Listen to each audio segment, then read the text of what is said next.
الحمد لله نحمده ونصلي ونسلم على حبيبه الكريم أما بعد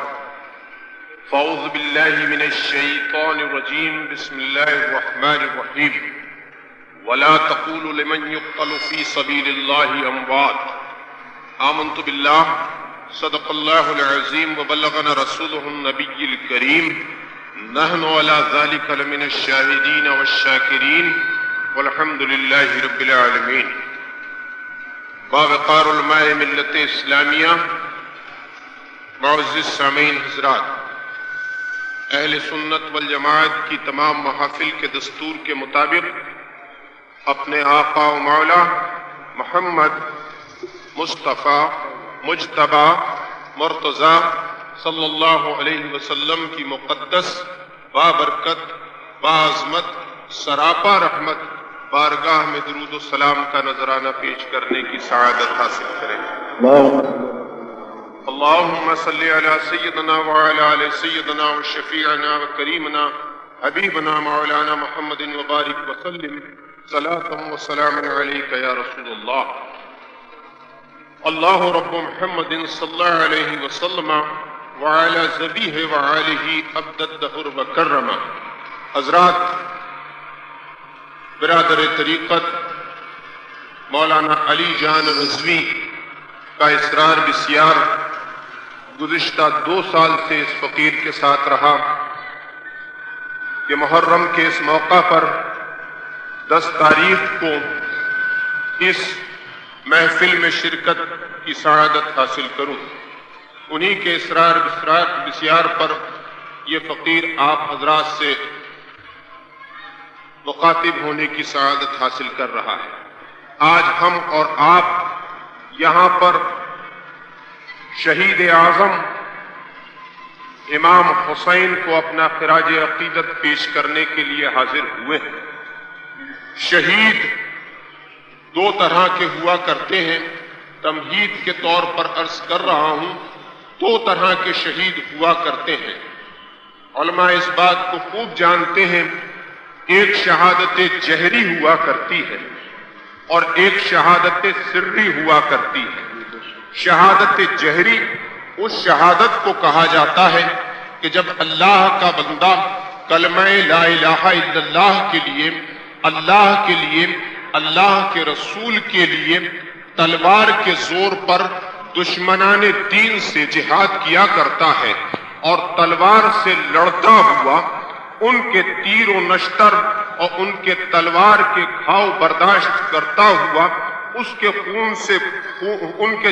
جسم سے خون بہ رہا ہوتا ہے اور وہ جاں بحق ہو جایا کرتا ہے۔ اس شہادت کو شہادت جہری کہا جاتا ہے۔ اللہ کا بندہ میدان جہاد میں کفار کے مقابلے پر آ کر جب تلوار سے جہاد کیا کرتا ہے، جب تیر و نشتر سے جہاد کیا کرتا ہے، جب بھالوں سے جہاد کیا کرتا ہے، جب نیزوں سے جہاد کیا کرتا ہے، جب بندوق کی گولی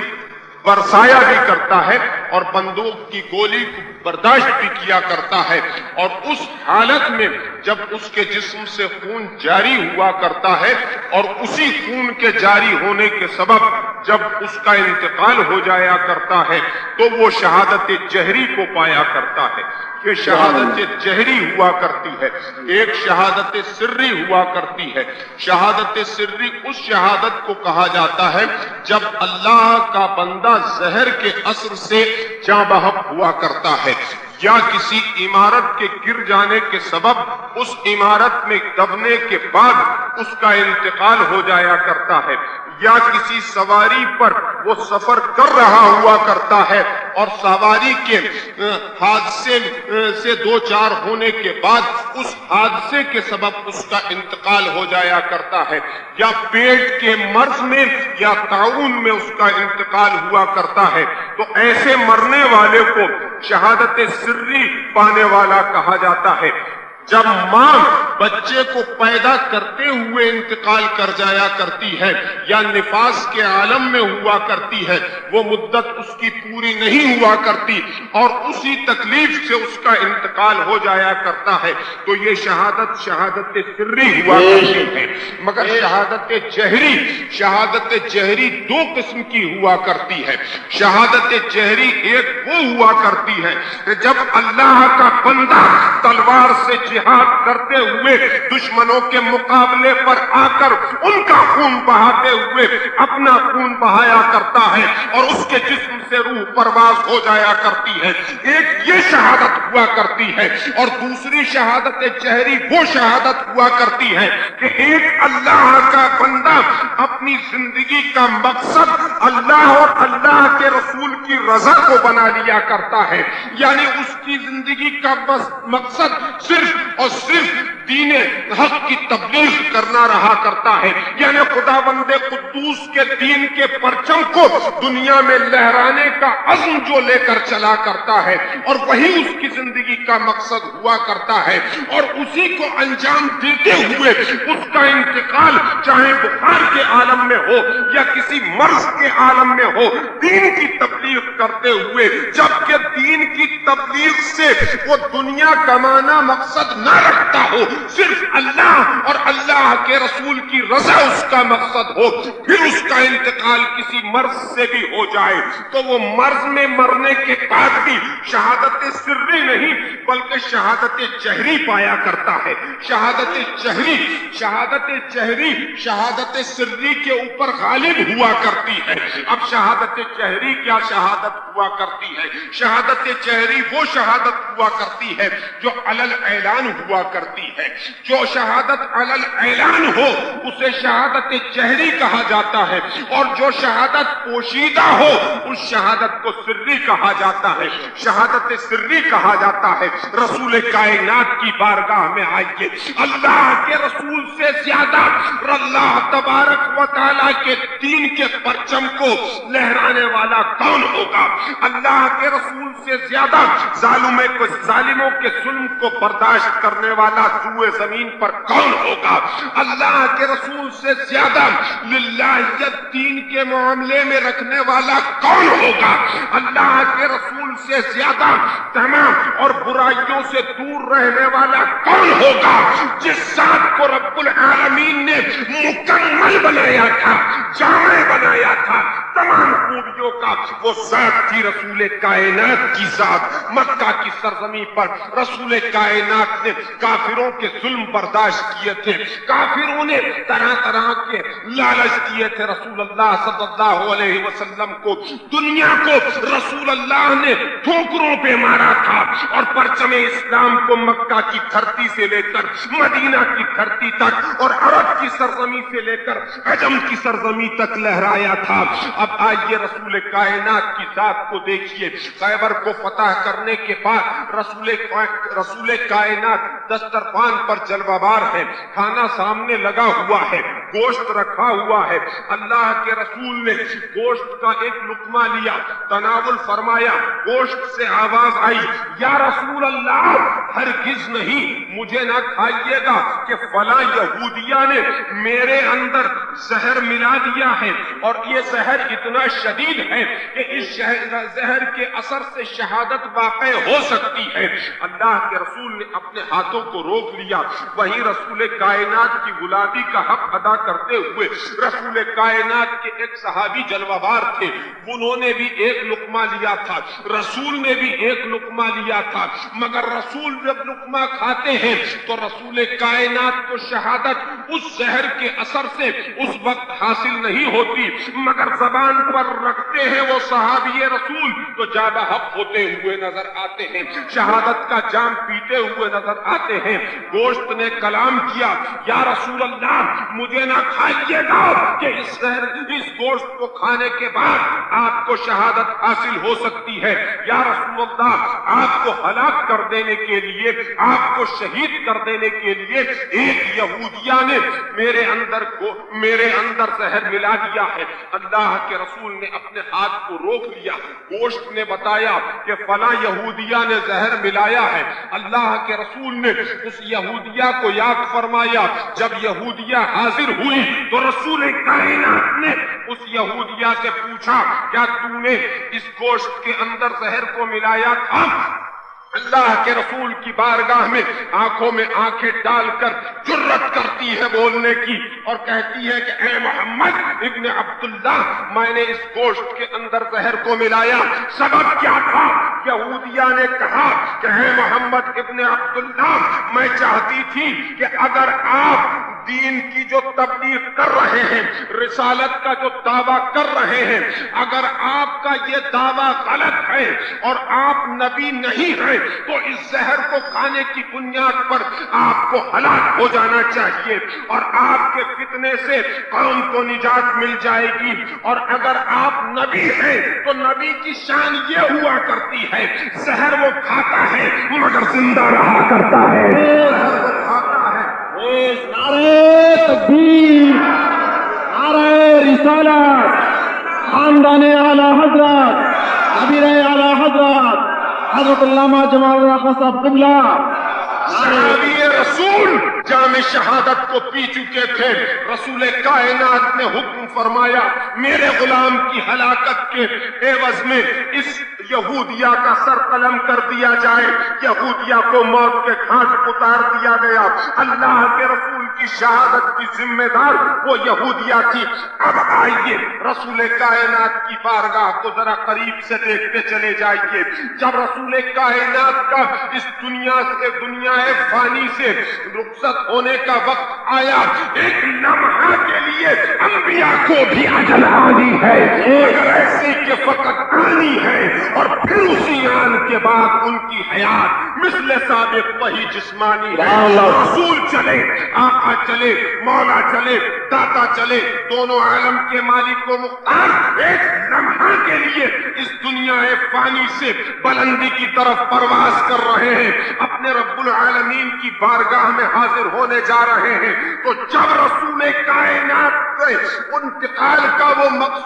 مخصوص وقت آیا تو رسول کائنات کا جو انتقال ہوا، رسول کائنات کا جو انتقال ہوا وہ کسی مرض کے سبب نہیں ہوا، وہ کسی گھاؤ کے سبب نہیں ہوا، بلکہ خیبر کو فتح کرنے کے بعد جس یہودیہ نے رسول کائنات کو زہر دیا تھا گوشت میں، اس زہر کے اثر سے رسول کائنات کی شہادت ہوئی ہے۔ رسول کائنات کی شہادت اس زہر کے اثر سے ہوئی ہے۔ اب رسول کائنات میں دیکھیے، رسول نے پوری زندگی، پوری حیات، آخری لمحے تک، حیات ظاہری کے آخری لمحات تک اللہ کے رسول نے للہیت کے ساتھ اللہ کے دین کے پرچم کو لہرایا ہے، اور للہیت کے ساتھ صرف اور صرف خدا کے لیے جو دین کے پرچم کو لہرایا کرتا ہے وہ کیسی بھی موت مرے، کہ کیسی بھی موت اسے حاصل ہو، وہ شہادت جہری کا مستحق ہوا کرتا ہے، یعنی علل اعلان شہادت حاصل ہوا کرتی ہے اسے، اور شہادت کے جو فضائل ہیں اللہ اکبر۔ اب رسول کی بارگاہ میں دیکھیے، رسول نے پرچم اسلام کو پوری حیات لہرایا اور دین کے لیے اپنی ذات کو وقف کر دیا۔ تو اب رسول کائنات کا جو انتقال ہوا تو رسول کائنات کو شہادت جہری نصیب ہوئی، اور پھر کیونکہ زہر کے اثر سے رسول کائنات کا انتقال ہوا، لہذا شہادت سری بھی رسول کائنات کو حاصل ہوئی۔ تو دو شہادتیں ایک جگہ جہاں جمع ہوئی ہیں وہ رسول کائنات کی ذات ہے۔ اب آئیے رسول کو فرماتے ہوئے دیکھیے، علی فرماتے ہیں کہ میرا حسن جو ہے سینے سے لے کر چہرے تک مصطفیٰ کے جمال کا مظہر ہے. دیکھو حسن کو تو سینے سے لے کر چہرے تک حسن کا دیکھنا مصطفیٰ کا دیکھنا ہے, اور سینے سے لے کر پیروں تک میرا حسین جمال مصطفیٰ کا مظہر ہے. اب شہادت کو دیکھیے, جب حسین کو شہادت حاصل ہوتی ہے تو صحابہ اکرام کے جھرمٹ میں رسول کائنات بار بار بارہا مواقع پر اپنے صحابہ سے ارشاد فرماتے ہوئے ملتے ہیں کہ کربلا کے میدان میں میرے حسین کے اوپر, میرے لخت جگر کے اوپر کربلا کے میدان میں ظلم و ستم کی آندھی چلے گی, ظلم کے پہاڑ توڑ دیے جائیں گے, حسین کی گردن کے اوپر شمشیر چلے گی, حسین کا خون کربلا کے میدان میں بہے گا. مگر کہیں رسول کائنات نے امام حسن کی شہادت کو لے کر یہ نہ فرمایا کہ امام حسن کی شہادت اس شان کے ساتھ ہوگی. امام حسن کی شہادت, امام حسن کو شہید کرنے والے کی نشاندہی رسول کائنات نے نہ فرمائی, مگر حسین کو شہید کرنے والے کا نام اور اس کی نشاندہی رسول کائنات نے فرما دی. تو آپ دیکھیے, رسول کے علم غیب کے جوہر دیکھتے چلے جائیے تو حسن کو جو شہادت حاصل ہوئی وہ رسول نے پوشیدہ رکھی تو شہادت سری حاصل ہوئی, یعنی پوشیدہ شہادت حاصل ہوئی, اور حسین کو جو شہادت حاصل ہوئی وہ شہادت جہری حاصل ہوئی, یعنی شہادت علی الاعلان حاصل ہوئی. اب حسن و حسین کی ذات دیکھیے, جمال مصطفیٰ دیکھیے تو آدھا جسم اقدس دیکھیے حسن کا مصطفیٰ جیسا, آدھا جسم اقدس نیچے کا دیکھیے تو حسین کا مصطفیٰ جیسا. تو حسین اور حسن کی ذات وہ ذات تھی کہ جمال مصطفیٰ کا بھی مظہر تھے اور کمال مصطفیٰ کا بھی مظہر تھے.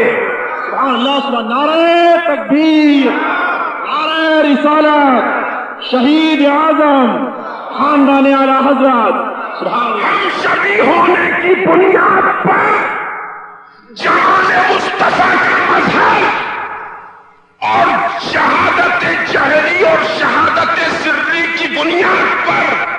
ذات کمال مصطفیٰ کا مظہر. سبحان اللہ. حسن کے جلوے دیکھو, حسین کے جلوے دیکھو, مکہ کی دھرتی کے اوپر حسن و حسین کو دیکھو. حسن ہے, حسین ہے, ننھے ننھے سے بچے ہیں, پیارے پیارے سے بچے ہیں, علی کے لال ہیں, فاطمہ کے دلارے ہیں, مصطفیٰ جان رحمت کے دل کی ٹھنڈک ہیں, آنکھوں کی ٹھنڈک ہیں. حسن و حسین مدینہ منورہ کی دھرتی کے اوپر پروان چڑھ رہے ہیں. ایک شب حسن و حسین نے لکھا, حسن نے لکھا, حسین نے لکھا, تختی کے اوپر لکھ کر فاطمۃ الزہرا خاتون جنت کی بارگاہ میں حاضر ہوئے, اپنی اپنی تحریر فاطمہ کے سامنے رکھ دی اور کہا کہ ماں ہم دونوں نے لکھا ہے. حسن کہتے ہیں میری تحریر اچھی ہے, میں کہتا ہوں میری تحریر اچھی ہے. ماں فیصلہ تیرے ہاتھ میں ہے, تحریر کس کی اچھی ہے. فاطمہ کی بارگاہ میں آ رہے ہیں,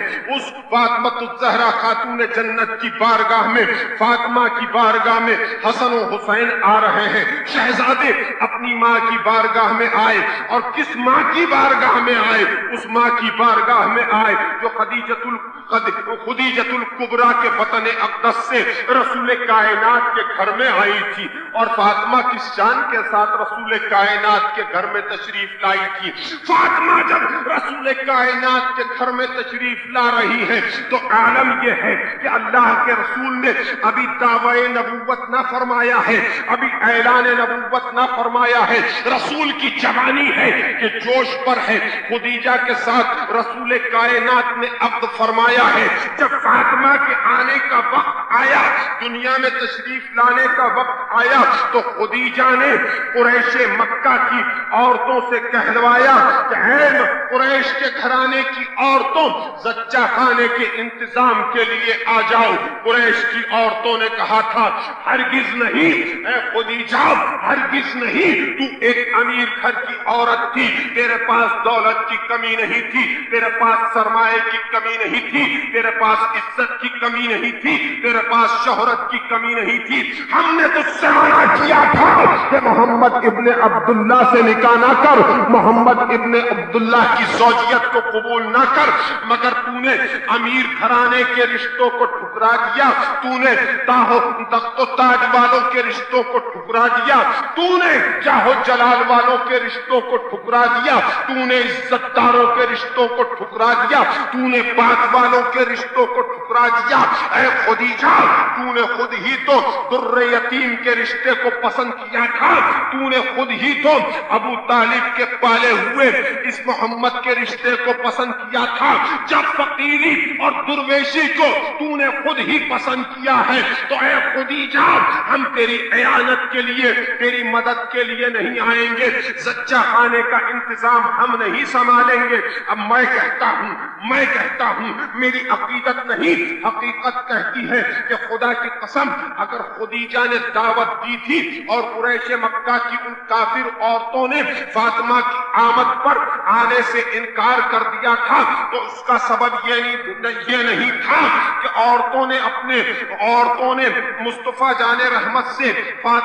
خدیجہ کے عقد کر لینے کی بنیاد پر انکار کر دیا تھا، بلکہ حق یہ ہے کہ سب کچھ رب کے تابع ہے، کچھ نہیں ہلتا رب کے حکم کے بغیر۔ میرے رب نے ان عورتوں سے انکار کروا دیا تھا، میرے رب نے ان عورتوں سے انکار کروا دیا تھا کہ رب کو پسند نہ ہوا کہ فاطمہ طیب و طاہر دنیا میں آئے اور کافر عورتوں کے ہاتھ میں آئے، کافر عورتوں کے ہاتھ میں آئے۔ نور کے گھر میں نور آ رہا ہے، نور کے گھر میں نور کی جلوہ گری ہو رہی ہے، رب کو پسند نہیں ہے کہ فاطمہ دنیا میں آئے گی تو کافر عورتوں کے ہاتھ میں آئے گی، تو آئے گی تو کسی کے ہاتھ میں تو آئے گی۔ ادھر فاطمہ کے آنے کا وقت ہوا، قریب وقت ہوا، حضرت خدیجۃ الکبریٰ اپنے مکان میں تنہا ہے، تبھی چار عورتیں ظاہر ہوتی ہیں، چار دراز قد عورتیں ظاہر ہوتی ہیں، گندمی رنگ ہے، چہرے سے نور کی شعاعیں نکل رہی ہیں۔ حضرت خدیجہ ہیبت زدہ ہو جاتی ہیں، دیکھتی ہیں، پوچھتی ہیں کون؟ عورتیں کہتی ہیں خدیجہ گھبرانے کی ضرورت نہیں ہے، ہمیں خدا نے بھیجا ہے، ہمیں رب نے بھیجا ہے، ہمیں رب نے بھیجا ہے۔ میں سارا ہوں، ابراہیم کی بیوی، یہ کلثوم ہے، موسیٰ کی بہن، یہ مریم ہے، عیسیٰ کی ماں، اور یہ آسیہ ہے فرعون کی بیوی۔ یہ نبی کی بیوی آئی ہیں، نبی کی مائیں آئی ہیں، انبیاء کی مائیں آئی ہیں، اور آ کر قانون ادب طے کیے ہیں، اور ایک بیٹھ گئی سرانے کی طرف، حضرت سارا بیٹھ گئی سرانے کی طرف، سامنے کی طرف دوسری عورت بیٹھ گئی، دائیں جانب تیسری عورت بیٹھ گئی، بائیں جانب چوتھی عورت بیٹھ گئی۔ اب فاطمہ کے آنے کا انتظار ہو رہا ہے، نور کے گھر میں نور کے آنے کا انتظار ہو رہا ہے۔ فاطمہ الزہرا کی آمد ہو رہی ہے اور کس شان کے ساتھ ہو رہی ہے؟ رب العالمین نے سارا کو بھیجا، خالق کائنات نے مریم کو بھیجا، رب العالمین نے کلثوم کو بھیجا، خالق کائنات نے آسیہ کو بھیجا، اور بھیج کر فاطمہ کی عظمت بیان کر دی کہ رب العالمین نے بتا دیا کہ اے خدیجہ جان لے کہ جب کافر اور ظالموں کے گھر کے دروازے نبی کی آل کی عیانت اور مدد کے لیے بند ہو جائیں گے تو رب العالمین کی رحمت کے دروازے کھلتے چلے جائیں گے۔ سبحان اللہ، سبحان اللہ، سبحان اللہ، سبحان اللہ، سبحان اللہ۔ رب نے بتا دیا کہ اب فاطمہ کا استقبال دنیا کے اندر ہوگا تو کوئی کافرہ فاطمہ کا استقبال نہیں کرے گی۔ جنت کی عورتوں کی سردار ہے فاطمہ، جنت سے عورتیں بھیجوں گا، جنت کی عورتیں استقبال۔ سبحان اللہ، سبحان اللہ۔